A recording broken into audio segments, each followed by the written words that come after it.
Welcome to the 1 Minute Apologist. Apologetics seeks to give credible answers to curious questions, to give a defense.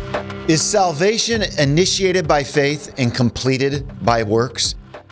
Paul, in speaking to the Galatians in chapter 3, verse 4, says, "Are you so foolish, having begun by the Spirit, that you're now completing your salvation by works?" That's basically a paraphrase. And Paul was onto something. He knew that the Galatians believed by faith, but the Judaizers slipped into the church and gave a Jesus plus salvation to them, and now they were starting to muster up their own good works to complete their salvation. And Paul says, that's foolish.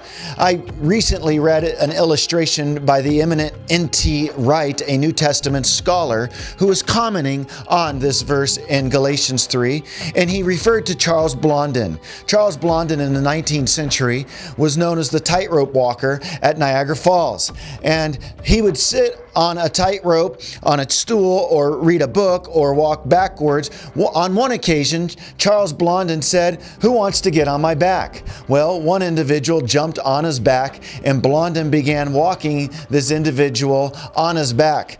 And N.T. Wright says, now imagine how silly it would be had the guy on Blondin's back said when he was halfway across, "Hey, let me down, I'll take it from here."